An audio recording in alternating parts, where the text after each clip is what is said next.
Жалал Абад шаарындагы мунайды кайра иштетүүчү жайда республикалык деңгээлдеги өрттүк тактикалык машыгуу өттү. Анда көлөмдүү цистерналардын бири өртөнүп жатат деген билдирүү шаардык өрт өчүрүү кызматына түшүп, ага 4 техника, 1 автошаты, 50ге жакын кызматкер тартылып, өрткө каршы туруу эрежелерин аткарышты. Бүгүнкү күнү ушул резервуардан өрт чыкты деп маалымат түшкөн. Бул азыркы пенна атака болуп атат, өрттү өчүрүү процесси жүрүп атат. Андан сырткары жанындагы суу чачып аткандар бул охлаждение берип атат, чтобы соседний резервуарларга өрт өтүп кетпеш үчүн.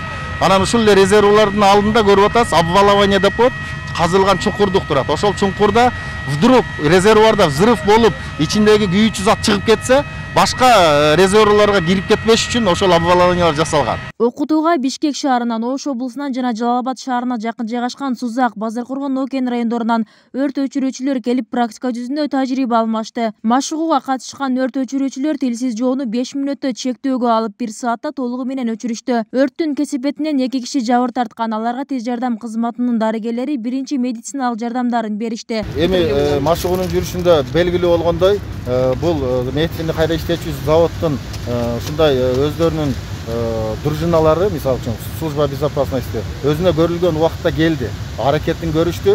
Ошону менен эле өрзгө чакырдалдар медицина Жалал шаардык бөлүмү дагы бул 10 минутталык аралыкта келди. Жайгашкан жеринен ушул жерге чейин эсептегенде туура убагында өз мөөнөтүндө келди. Анан эми жабыркагандар боюнча бул машыгуунун жүрүшүндө 2 адамыбыз жабыркады, 2 жараныбыз. Ал болсо биз көрдүңүздөр, бул Минздравдын өкүлдөрү келип туруп биринчи жардам көрсөтүп алып кетти. Өткөн жылы ушул жерге жакын жерден мунайды кайра иштетүүчү жайда ири өрт кырсыгы катталган болчу. Ага башка облустардан да кошумча күчтөр тартылып, араң чектөөгө алышкан эле. Албетте, тилсиз жоо менен күрөшүүгө өрт өчүрүү кызматынын унааларынын эскилиги жеткени жумушту артка тартат. Жакынкы аралыкта жаңы техникалар келери айтылууда. Бул жерге өтө чоң техникалар керек. Бирок андай техникалар бүгүнкү күндө тартыш. Азыркы мезгилде өзгөчө министрлиги тарабынан техникаларды тартуу боюнча пландаштырылган. Булар уже министрлик тарабынан берген маалымат боюнча 13 Урал үлгүсүндөгү өрт өчүрүүчү автоунаалар келет атат, жакынкы ортодо келип калыш керек. Андан сырткары 80 техника дагы Россия Федерациясы менен договорлор түзүлгөн.